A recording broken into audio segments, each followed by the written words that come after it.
The chrome towers of New Geneva stretched toward the evening sky like fingers, reaching for the stars. Among them, the Sterling Industries headquarters stood tallest, its glass walls reflecting the last golden rays of sunset. Inside the penthouse, Office Victor Sterling reviewed the final contracts that would change everything. Tomorrow, humanity would sign the most important trade agreement in galactic history with the Zephyrian Alliance. Victor ran his fingers through his dark hair, exhaustion weighing on his broad shoulders. At 35, he had built an empire that spanned 3 star systems. His company manufactured the quantum drives that powered humanity's expansion into space. The Zephyrians needed his technology, and Earth needed their rare minerals. Supposed to be perfect. A soft chime echoed through the office. Victor looked up surprised. His security system never allowed unscheduled visitors after hours. The elevator doors opened, and his breath caught in his throat. She was breathtaking, in a way that made his heart skip. Tall and graceful, with skin that seemed to shimmer with an otherworldly glow. Her hair cascaded in waves of deep purple, and her eyes held the depth of distant nebulae. She wore simple clothes that couldn't hide her elegance, but there was something desperate in her expression. "Mr. Sterling," she said, her voice melodic, yet urgent. "My name is Jasmine Rivera. I know this seems impossible, but I need you to listen to me. Your life depends on it." Victor stood slowly, his hand moving instinctively toward the security. Alert on his desk. "How did you get past my security?" Jasmine stepped forward, her movements fluid like water. "I'm not human, Mr. Sterling. I'm Zephyrian. And tomorrow, when you sign that treaty, you'll be walking into a trap that will destroy both our species." The words hit Victor like a physical blow. Zephyrians were humanoid, but their natural form was quite different from what stood before. Him, that's impossible. "The Zephyrian delegation doesn't arrive until tomorrow morning." Jasmine's eyes filled with pain. "I've been hiding here for months, using biomedic technology to appear human. I've been working as a waitress in the city, watching, waiting for the right moment to warn you." Victor's mind raced. The woman before him was stunning, but if she was telling the truth, she was also the most advanced alien he had ever encountered. "Prove it," he said quietly. Without hesitation, Jasmine closed her eyes. The air around her began to shimmer, like heat waves rising from summer pavement. Her appearance shifted subtly. Her skin took on a faint luminescent quality. Her eyes became larger and more expressive, and delicate markings appeared along her cheekbones. She was still beautiful, perhaps even more so, but now undeniably alien. "My real name is Jamina of the River Clan," she said, her voice carrying new harmonics. "I came here to warn you because there are those among my people who want this alliance to fail. They plan to use tomorrow's ceremony to frame humanity for an attack on our delegation." Victor sank into his chair, overwhelmed. "Why should I believe you?" Jasmine moved closer, her eyes intense. "Because I've seen the evidence. Because I've watched them prepare. Because if you sign that treaty tomorrow, Commander Thorn will activate a hidden weapon that will kill the Zephyrian ambassadors and make it look like human treachery." The name made Victor's blood run cold. Commander Thorn was his head of security, a man he had trusted for 5 years. "Thorn has been with me since I started expanding into space. He saved my life 3 times. And he's been planning your downfall just as long," Jasmine said, her voice breaking with emotion. "Mr. Sterling, I know how this sounds. I know asking you to trust a stranger over a friend seems impossible, but I've risked everything to be here. If my people discover what I've done, they'll execute me as a traitor." Victor studied her face, searching for deception. Instead, he saw only sincerity and fear. "Why risk it? Why warn me?" Jasmine's expression softened. "Because I've been watching you for months. I've seen how you treat people, how you care about your employees, how you genuinely want this alliance to bring peace between our species. You're not like the humans the conspiracy wants us to fear." She reached into her jacket and pulled out a small crystalline device. "This contains recordings of their meetings, financial transfers, and the weapon specifications. Everything you need to stop them." Victor took the device, its surface warm against his palm. "If this is real, why not go to Earth's government directly?" "Because Thorn isn't working alone, Jasmine replied. There are humans in your government who want the alliance to fail just as much as the Zephyrian extremists do. They believe conflict is more profitable than peace. You're the only one powerful enough to act independently. The weight of her words settled over Victor like a heavy blanket. His company, his reputation, his life's work, everything hung in the balance. What do you want me to do? Don't sign the treaty tomorrow, Jasmine urged. Not until we can expose the conspiracy.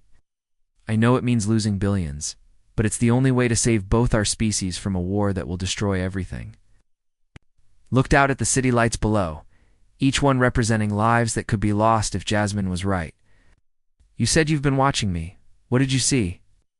A gentle smile crossed Jasmine's features.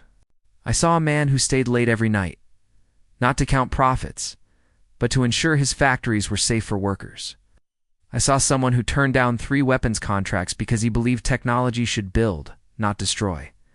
I saw someone worth saving. Her words touched something deep in Victor's chest. He had spent so many years focused on business that he had forgotten what it felt like to be seen as more than just a wealthy entrepreneur. Show me the evidence, he said finally. Jasmine activated the crystalline device, and holographic images filled the air between them. Victor watched in growing horror as the conspiracy unfolded before his eyes. Thorn's face appeared in meeting after meeting, discussing timeline, weapons placement, and the frame job that would blame humanity for the attack. The weapon is already in place, Jasmine explained, her voice heavy with urgency. Hidden in the treaty room's ventilation system, when the Zephyrian delegation enters tomorrow, Thorn will trigger it. The explosion will kill everyone in the room and leave traces of human technology. Victor's hands trembled as he absorbed the magnitude of the betrayal. How long have you known about this? 3 months, Jasmine whispered. I tried to warn my people through proper channels, but the conspiracy runs too deep. That's when I decided to come to you directly. You've been alone here for 3 months? Victor said, understanding dawning in his voice. Cut off from your family, your home, living among strangers? Jasmine nodded, tears glistening in her large eyes. It was the hardest thing I've ever done, but I couldn't let innocent people die for someone else's greed. Victor stood and moved to the window, his mind working through possibilities. The woman behind him had sacrificed everything to save people she had never met. Her courage humbled him. There's something else, Jasmine said softly. If this conspiracy succeeds, if war breaks out between our species, there are others who will suffer. Thousands of Zephyrians who have found homes on human worlds, humans who have fallen in love with my people, families that will be torn apart. Victor turned to face her. Families like what? Jasmine's cheeks flushed with a faint luminescence. I've lived among humans for months now. I've seen your kindness, your capacity for love. I've seen that our species aren't so different. We both dream of building something better for our children. The confession hung in the air between them. Victor felt something shift in his chest, warmth he hadn't experienced in years of business meetings and corporate negotiations. This extraordinary woman had risked her life not just for politics or peace, but for love itself. What happens if we succeed? Victor asked. If we stop the conspiracy? Then maybe, Jasmine said, her voice barely above a whisper we can show both our species what real partnership looks like. Not just trade agreements and treaties, but genuine understanding between hearts that beat for the same dreams. Victor moved closer, drawn by something he couldn't name. What about you? What happens to Jasmine Rivera when this is over? She met his gaze, and in her eyes he saw vulnerability mixed with hope. I don't know. Gave up my old life to save both our worlds. I suppose I'll have to build a new one. The space between them seemed to crackle with electricity. Victor reached out slowly, his fingers brushing against hers.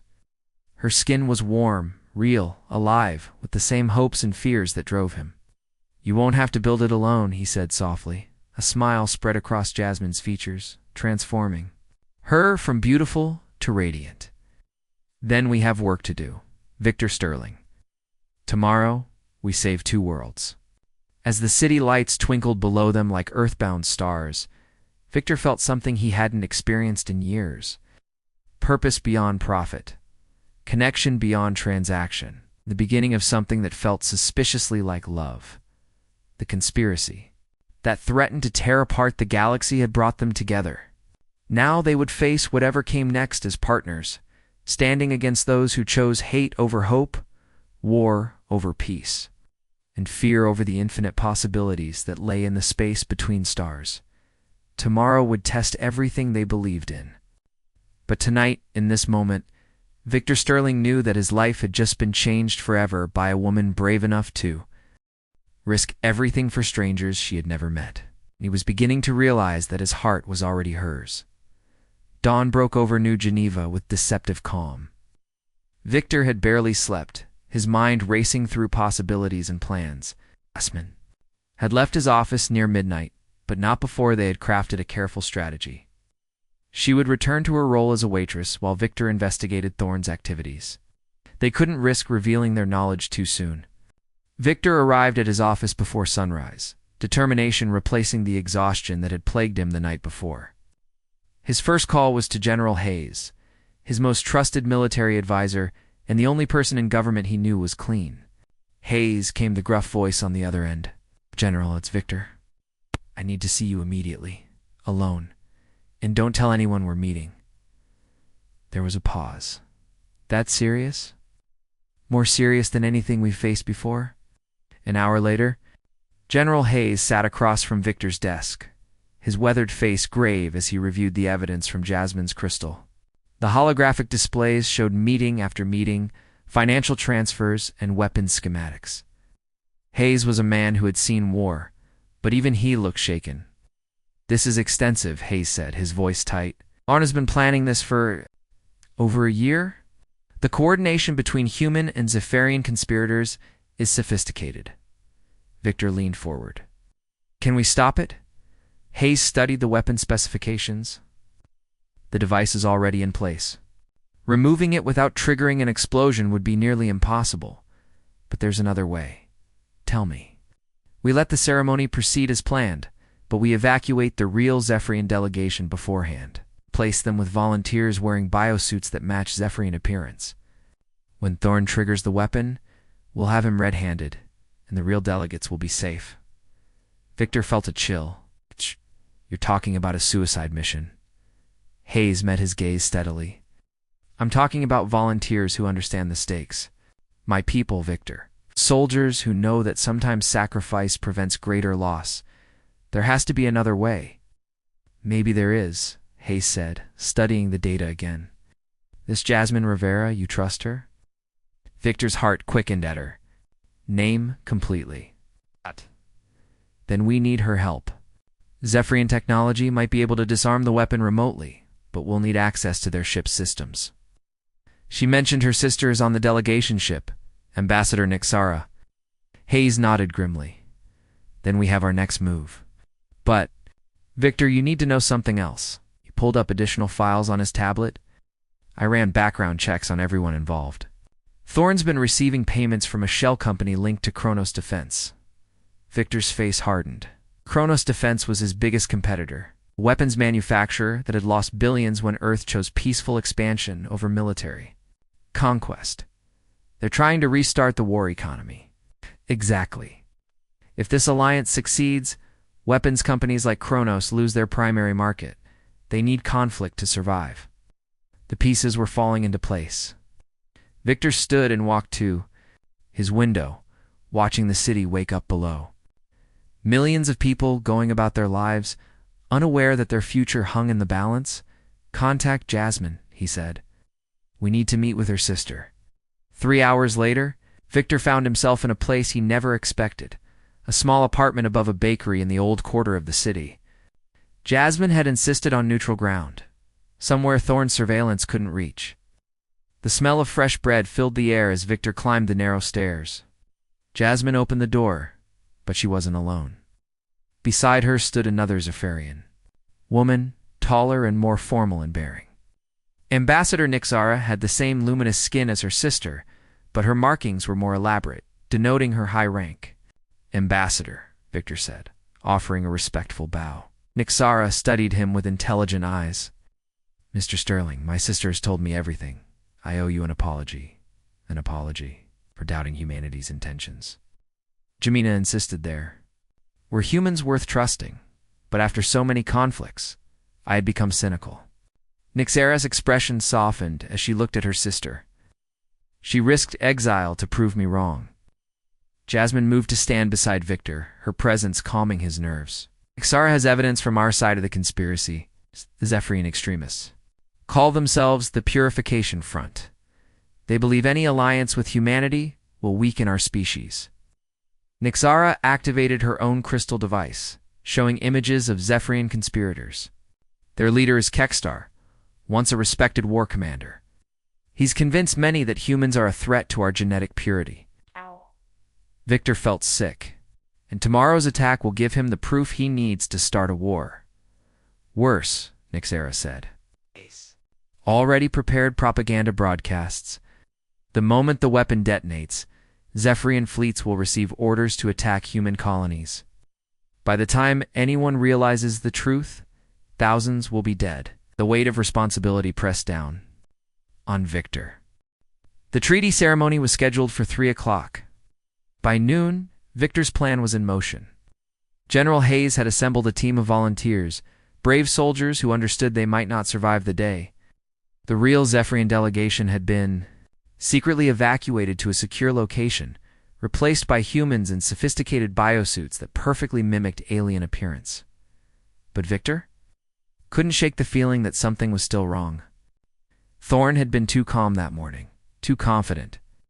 It felt like the commander knew something they did.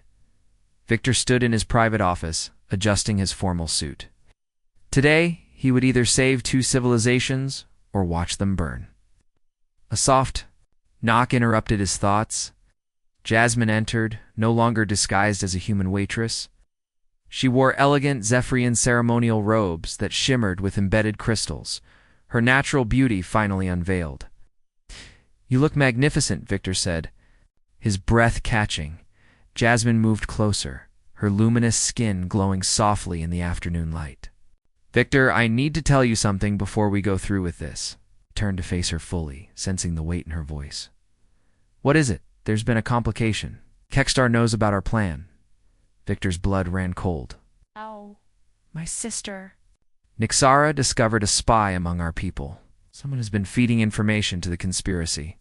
They know about the evacuation, about the volunteers, about everything. The room felt like it was spinning, and we need to call it off. We need to postpone the ceremony. Jasmine shook her head, her eyes filled with determination and fear. Too late. If we postpone now, Kekstar will simply trigger the backup plan. He has sleeper agents throughout the human government. Within hours, both our species will be at war anyway. Victor ran his hands through his hair, desperation creeping into his voice. "Then what do we do?" "Go forward," Jasmine said, stepping closer, but not as planned. "I'm going to take the place of one of the volunteers." "Absolutely not." Victor's voice was fierce, protective. "I won't let you walk into that room knowing it's a death trap." Jasmine reached up and touched his face gently, her fingers warm against his skin. "Victor, listen to me. I have Zephyrian technology that can neutralize the weapon, but only if I'm close enough to interface with it directly. The biosuits your people wear can't replicate our natural electromagnetic field. There has to be another way."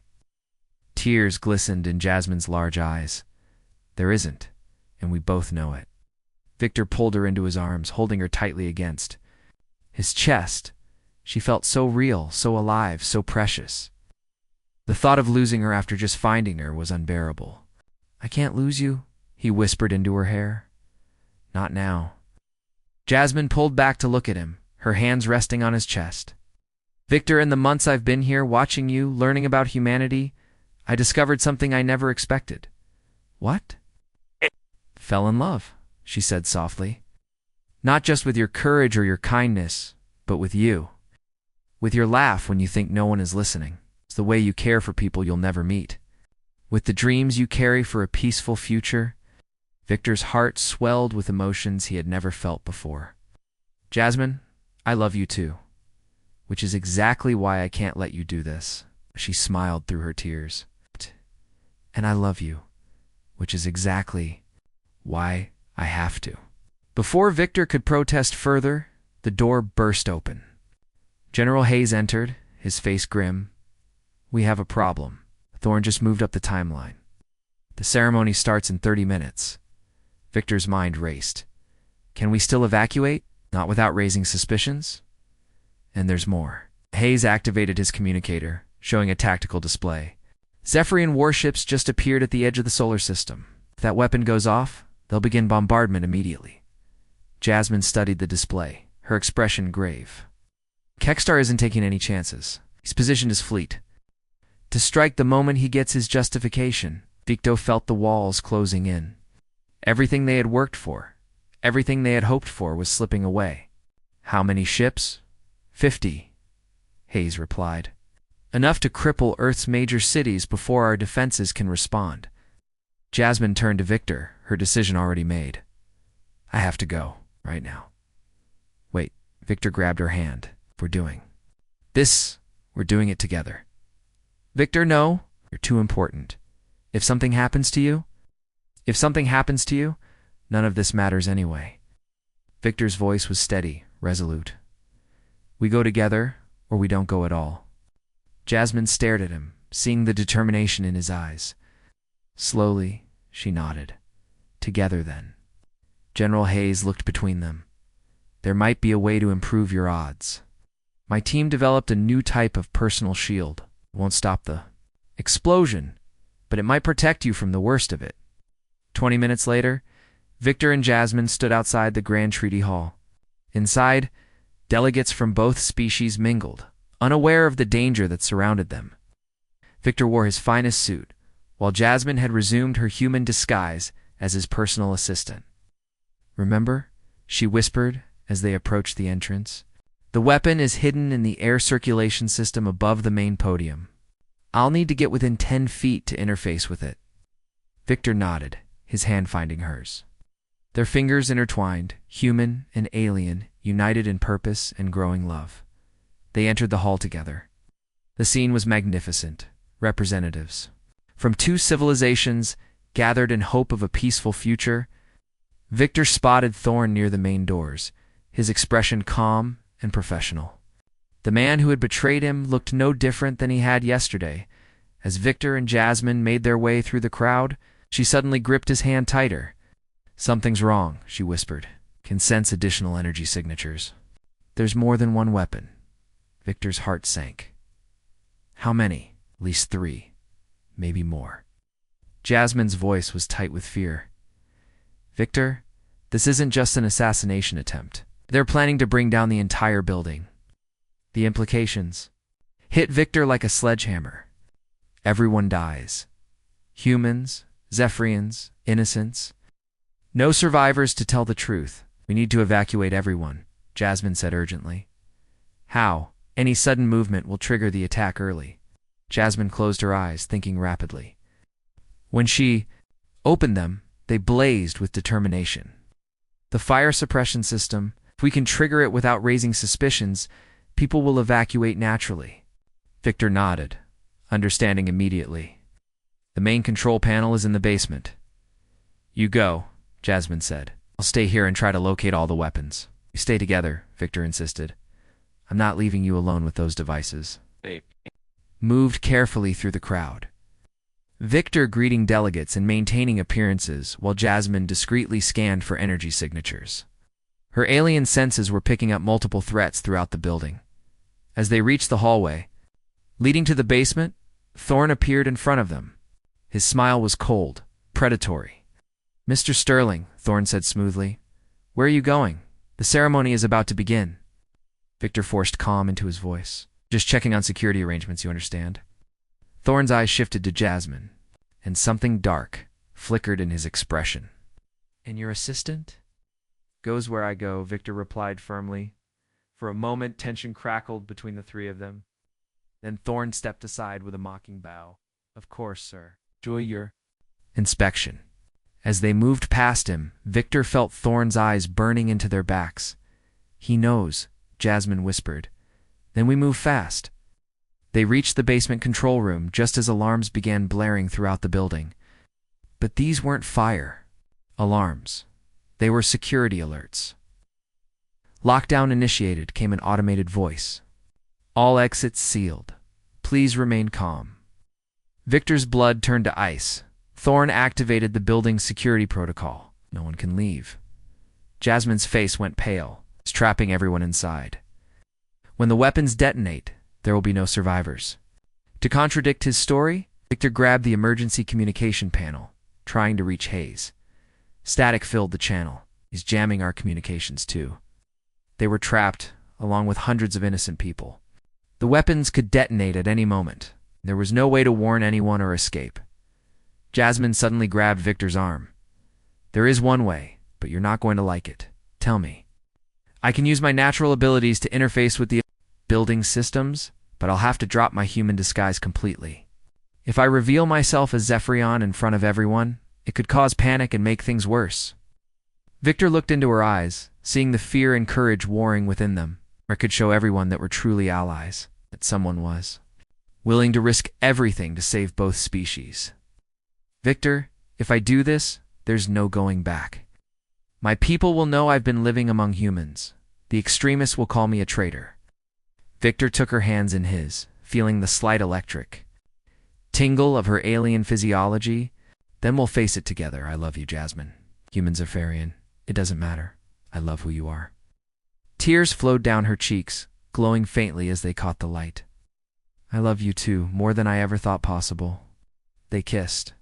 Then, a moment of pure connection in the midst of chaos. When they broke apart, both knew what had to be done. Jasmine closed her eyes and let her true form emerge. Her skin blazed with ethereal light, her markings glowing like constellation maps. Power flowed from her into the building systems, her consciousness merging with the electronic networks.